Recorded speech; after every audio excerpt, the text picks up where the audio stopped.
701 की audit matter, एक special section है। ये हर कंपनी के ऑडिट रिपोर्ट को नहीं लगता। ध्यान से सुनिएगा। ये हर कंपनी के ऑडिट रिपोर्ट को नहीं लगता दोस्तों। It is not applicable to audit report of all the companies. सभी कंपनी के ऑडिट रिपोर्ट को नहीं लगता, कुछ ही लोगों को एप्लीकेबल होता है। और एप्लीकेबिलिटी के बारे में ऐसे 700 के अंदर दिया हुआ है। किसको एप्लीकेबल है? आइए, की ऑडिट मैटर लगता है if you are doing audit of complete set of general purpose financial statement of listed entity. Complete set होना चाहिए, मतलब balance sheet, PNL, cash flow statement, notes to account, सब कुछ होना चाहिए इसके अंदर। ये एक जनरल पर्पस फाइनेंशियल स्टेटमेंट जो लिस्टेड एंटिटी का होना चाहिए। अगर ये तीन कंडीशन फुलफिल होगी, तो उसकी ऑडिट रिपोर्ट को की ऑडिट मैटर लग जाएगा। दूसरा, if it is required by law. तीसरा, अगर ऑडिटर खुद डिसाइड करता है कि पब्लिक इंटरेस्ट इन्वॉल्व है और मैंने की ऑडिट मैटर डालना चाहिए, तो ऑडिटर खुद होकर भी तय कर सकता है। बहुत इंपॉर्टेंट, एग्जाम में आ सकता है। या तो तीन कंडीशन सेटिस्फाई हो, या तो रिक्वायर्ड बाय लॉ हो, या फिर ऑडिटर की इच्छा हो, ऑडिटर को ऐसा लगे जरूरी है। अब कहां पर लगता है वो तो हम लोगों ने देख लिया, ठीक है। अब कहां पर नहीं लगता? अगर ऐसे 705 में अगर आप डिस्क्लेमर दे रहे हो, अगर आप डिस्क्लेमर ऑफ ओपिनियन दे रहे हो, तो डिस्क्लेमर के साथ साथ की ऑडिट मैटर को मत बताइए, क्योंकि दोनों का नेचर कॉन्ट्राडिक्टरी है। कैसे कॉन्ट्राडिक्टरी, अभी हम लोग देखेंगे। अब मन में सवाल उठता है कि ये की ऑडिट मैटर जो सेक्शन है, उसके अंदर कौन से मैटर जाएंगे? 4 स्टेप का प्रोसेस है। सबसे पहले काम करिए, एक लिस्ट बनाइए। Make list of the matters which were communicated to TCWG as per SA 260। एक काम करिए, आप एक लिस्ट बनाइए, list of the matters which were communicated to TCWG as per SA 260। साल भर में आपने कितनी बातें उनको बताई? सपोज 50 बातें बताई। Step number 2, identify the matters. उसमें से आइडेंटिफाई करो वो matters with generally significant auditor attention is required, जहां पे ऑडिटर को जनरली बहुत ज्यादा ध्यान देना पड़ता है। 3 एरिया में ऑडिटर को बहुत ज्यादा ध्यान देना पड़ता है। सिग्निफिकेंट रिस्क वाले एरिया, या फिर जहां पे सिग्निफिकेंट मैनेजमेंट ने जजमेंट बनाए हैं, या फिर सिग्निफिकेंट इवेंट्स और ट्रांजैक्शन है। सिग्निफिकेंट रिस्क वाले एरिया, सिग्निफिकेंट मैनेजमेंट ने जजमेंट बनाया है, या फिर सिग्निफिकेंट इवेंट और ट्रांजैक्शन वाले एरिया। तो 50 में से हमको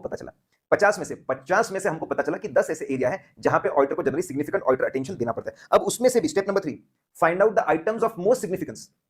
इसमें से भी सबसे ज्यादा डिस्कशन, सबसे ज्यादा एफर्ट, सबसे ज्यादा रिसोर्सेज कौन से मुद्दों में थे? तो 3 मुद्दे निकले कि भाई 3 मुद्दों को 70% अटेंशन लगा था। ठीक है, ये आपके है की ऑडिट मैटर। ध्यान रखना कि ये करंट ईयर के हो। 4 स्टेप्स। पहले लिस्ट बनाओ कि क्या बातें हमने बताई टीसीडब्ल्यूजी को, उसमें से पता लगाओ कौन सी बातों के ऊपर सिग्निफिकेंट ऑडिटर अटेंशन जनरली लगता है। उसमें से भी आइटम्स ऑफ मोस्ट सिग्निफिकेंस कौन से होते हैं वो देखिए। ठीक है, और करंट पीरियड के। तो की ऑडिट मैटर होता क्या? Key audit matter are those matters which in auditor's professional judgement are the items of most significance. ये वो मामले हैं, वो मैटर्स है जो ऑडिटर के हिसाब से, these are the matters of most significance. ठीक है, ये वो मैटर है जो ऑफ मोस्ट सिग्निफिकेंस है ऑडिटर के लिए। ठीक है, तो 4 स्टेप्स लगाइए। आप 4 स्टेप्स लगाइए, और 4 स्टेप्स लगाने के बाद में 4 स्टेप्स आप लगाइए, और 4 स्टेप्स लगाकर आपको मिल जाएंगे की audit matter. You will get की ऑडिट मैटर। कैसे उसको कम्युनिकेट करें? Very important. कैसे कम्युनिकेट करें? पहले हेडिंग आनी चाहिए। कैसे कम्युनिकेट करें? तो पहले हेडिंग आनी चाहिए। हेडिंग होनी चाहिए की ऑडिट मैटर की। की ऑडिट मैटर की हेडिंग होनी चाहिए। उसके अंदर आना चाहिए इंट्रोडक्टरी लैंग्वेज। उसके अंदर क्या आना चाहिए? उसके अंदर आना चाहिए इंट्रोडक्टरी लैंग्वेज आना चाहिए। और इंट्रोडक्टरी लैंग्वेज में हमको 2 बातें बतानी पड़ेगी। पहले डेफिनेशन, की ऑडिट मैटर वो मैटर होते हैं which in auditor's judgement are matter of most significance. जो सबसे ज्यादा इंपॉर्टेंट मामले थे उनको की ऑडिट मैटर बोला जाता है। ऑडिट करते वक्त कौन सी चीजों पे बहुत ज्यादा मेहनत करनी पड़ी थी, उसको की ऑडिट मैटर बोला जाता है। ठीक है, फिर साफ साफ बताना पड़ता है। ठीक है, कि माना कुछ मैटर्स के ऊपर हम बात कर रहे हैं, लेकिन ये मैटर्स को सेपरेट ओपिनियन मत समझिए। हम इसके ऊपर कोई सेपरेट ओपिनियन दे रहे हैं ऐसा नहीं है। जो ओपिनियन देना था वो तो दे चुके ओपिनियन सेक्शन में।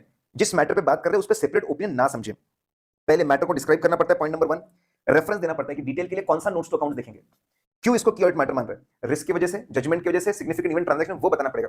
और ये बताना पड़ेगा फाइनली ऑडिट कैसे किया। 4 बातें, मुद्दे को समझाओ, डिटेल्स कौन से नोट में पढ़ने हैं वो बताओ, इसको क्यों हमने की ऑडिटर माना, और हमने अल्टीमेटली उसको कैसे चेक किया, एड्रेस किया, वो आपको बताना पड़ेगा। ठीक है, नो कम्युनिकेशन ऑफ सम की ऑडिट मैटर। कभी ऐसा होता है की ऑडिट मैटर है लेकिन हम कम्युनिकेट नहीं करते? यस, कभी-कभी हम लोग की ऑडिट मैटर कम्युनिकेट नहीं करते if it is prohibited by law. अगर लॉ प्रोहिबिट करेगा, if it is prohibited by law बोलता है कुछ कॉन्फिडेंशियल चीजें आप नहीं बताओगे, if it is prohibited by law. ठीक है, सीबीआई मना कर दे, ईडी मना कर दे, कोर्ट मना कर दे, अगर प्रोहिबिटेड बाय लॉ है तो फिर हम उन मामलों को हमारे ऑडिट रिपोर्ट में नहीं बताएंगे। या फिर ऐसा लगता है हमको कि adverse consequences will be more than the public interest, यानी कंपनी को नुकसान ज्यादा है फायदे से। साइरस विस्री वर्सेस टाटा के इसमें अगर आप बताओगे तो आपको ऐसा लगेगा यार लोगों को नुकसान ज्यादा है, इसके नुकसान बहुत ज्यादा है कंपनी को, ग्रुप को, एज कंपेयर टू उसके फायदे। ऐसे 2 सिचुएशन में, if it is prohibited by law या फिर adverse consequence are more than the public interest, ऐसे 2 चीजें होंगी तो की ऑडिट मैटर हम रिपोर्ट नहीं करेंगे, की ऑडिट मैटर के बारे में नहीं बोलेंगे। अब बहुत ही इंपॉर्टेंट चीज, अगर की ऑडिट मैटर नहीं है, की ऑडिट मैटर है ही नहीं, कभी-कभी किसी ऑडिट में हो सकता है भाई बहुत ही सिंपल सा ऑडिट फटाफट हो गया, कोई की ऑडिट मैटर ही नहीं है। अगर कोई की ऑडिट मैटर नहीं है, या फिर की ऑडिट मैटर था लेकिन उसको रिपोर्ट नहीं किया गया, की ऑडिट मैटर था लेकिन उसको रिपोर्ट नहीं किया गया क्योंकि या तो प्रोहिबिटेड था या फिर ऐसा लगा एडवर्स इंपैक्ट ज्यादा है, तो आपको ऑडिट रिपोर्ट में एक की ऑडिट मैटर का हेडिंग डालना पड़ेगा और वहां पे लिखना पड़ेगा कि एक्सप्लेन करना पड़ेगा फैक्ट, मतलब इस बार ऑडिट में कोई की ऑडिट मैटर नहीं है, या फिर की ऑडिट मैटर था लेकिन उसको हम डिस्क्लोज नहीं कर सकते because it is prohibited by law. Key audit matter था लेकिन हमको ऐसा लगता है adverse consequences will be more than the public interest, इसलिए हम बता नहीं रहे हैं, we are not telling it. तो आपको ये डालना पड़ेगा और वहां पे समझाना पड़ेगा। आइए नाउ नाउ नेक्स्ट इज ये रिलेशनशिप विद अदर पैराग्राफ्स, ठीक है, इसके बारे में हम चर्चा बाद में करेंगे। एक बार 706 देखेंगे, एक बार 706 देख लेंगे, उसके बाद में हम इसके बारे में चर्चा कर पाएंगे। तो अभी इसके बारे में हम लोग कोई बात नहीं करेंगे दोस्तों, will not talk about it right now. Please की ऑडिट मैटर को मिसयूज मत करिए, प्लीज डोंट मिसयूज की ऑडिट मैटर, प्लीज आप की ऑडिट मैटर को आप मिसयूज मत करिए। Fast moving goods and services, ये शॉर्टकट है, F stand for financial statement. Financial statements में अगर कोई डिस्क्लोजर्स नहीं है तो वो डिस्क्लोजर्स की ऑडिट मैटर में मत डालिए। If some disclosures are not there in financial statements, please don't put those disclosures in key audit matter. Key audit matter उसके लिए नहीं है, ठीक है। एम स्टैंड फॉर, अगर आप ओपिनियन मॉडिफाई कर रहे हो, अगर आप आपका ओपिनियन मॉडिफाई कर रहे हो, आप बोल रहे हो फाइनेंशियल स्टेटमेंट कहीं पे प्रॉब्लम गलत है, प्लीज वो बातें की ऑडिट मैटर में मत डालिए। उसके लिए बेसिस ऑफ मॉडिफाइड ओपिनियन होता है जहां पे उसको समझाया जाता है, प्लीज उसको मत डालिए। अगर गोइंग कंसर्न में कुछ प्रॉब्लम है तो प्लीज की ऑडिट मैटर में उसको मत डालिए, गोइंग कंसर्न का सेपरेट सेक्शन है। और प्लीज आप इसको सेपरेट ओपिनियन मत, इंडिविजुअल मैटर्स पे सेपरेट ओपिनियन देने की जगह मत समझिए, ये सेपरेट ओपिनियन देने की जगह नहीं है। ओपिनियन जो देना होता है वो तो सीधा ओपिनियन में देना होता है, ठीक है। चलिए गाइस, वी आर थ्रू, खत्म हो चुका है हमारा ऐसे 700